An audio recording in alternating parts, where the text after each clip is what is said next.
Hello everybody, welcome to another episode of Erickson TV. Curtis here with Lauren. Hello Lauren. Hey everybody. Hey Lauren, I've noticed there's been some changes in the IRS audits or examination policies and what they're looking at in recent IRS audits. And I know you went through one of these audits just this past year for one of our respective clients. And was it an enjoyable experience? Enjoyable, that's an interesting question. I guess it was better than I thought it was going to be. Right, a good result. It was a good result because the client had done the right thing based on the intentions of the law, clearly based on the intentions of the law. Maybe the technicalities were a little bit goofy, but you know. Well, what I've noticed is, and it's really happened since about 2009, there's been a substantial increase in the amount of auditing going on. I've not just the notices that we get by the computer from the IRS, but getting contacted by the examination officers and doing either an audit on premises or maybe wanting just to look at some specific issues of the returns. Right. And so I thought what I would do in just a few minutes is kind of provide a broad overview of what I'm seeing trend-wise and maybe some ideas to hopefully have people feel a little bit more comfortable.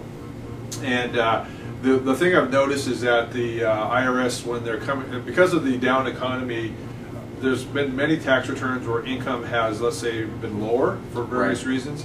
Part of it could be lower investment income, part of it could be just lower earnings, or maybe business profits are down. And so what the IRS is doing, it seems like, is they're almost by default doing what they call a income analysis. And what that means is they're looking at whatever period of time that they're responding to. It might be just 1 year, it might be up to 3 years.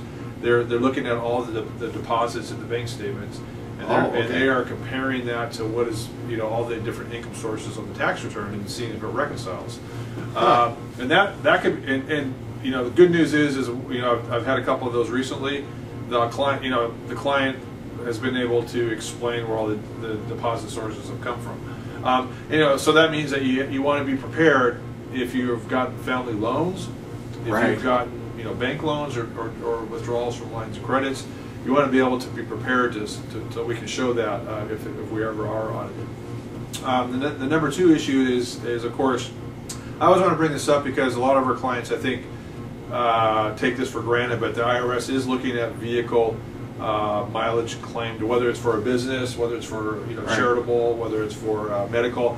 And a good rule of thumb for our respective clients is to always take a look at, try to, if you can recall, maybe in a calendar or just write in the beginning odometer reading and the ending odometer reading of your vehicle.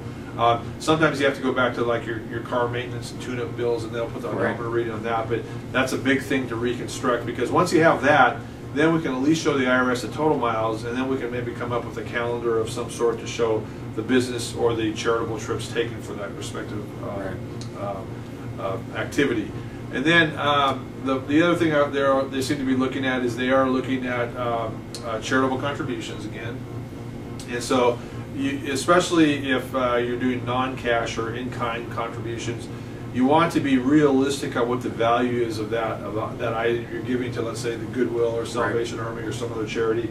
And then the other thing you want to do is just keep track of the receipts, and then we can reconstruct that. The more detail that you can provide, and what I recommend, if you're given lots of stuff, maybe just take a photo with your phone of what you've just given, and then we can reconstruct the values. I have some worksheets that I can provide to clients that are in this situation that provides kind of fair valuations of different items that you give. So that's always a good thing to do. And again, the purpose of this video is not to scare people.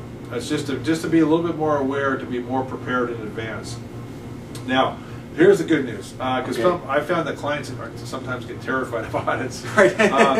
So I think as a for our clients, as a rule of thumb, what you can kind of plan on doing if you do get that infamous audit notice is that we can obtain a power of attorney and contact the IRS on your behalf, and we do that by default almost for all of our clients. And then if you would like, and I think it's a great idea, they can have the audit exam scheduled right here in the office. And the benefit of that is then the client doesn't have to worry about them coming to their place of business or their home. And if there's any questions that come up during the audit, we can be there to answer them. That's right. So do you think that's a good rule of thumb? Absolutely. That's what we did on that last audit. You talked about it. Worked out very well. Makes things much easier. Okay. And you get to know the auditor, which I mean usually helps. having some personal contact, more personal contact usually helps. Okay, so very good. So if you do get an audit notice, please let us know, and we'll be happy to help. Thank you very much for watching Erickson TV, and we'll see you next time. Bye now. Bye bye.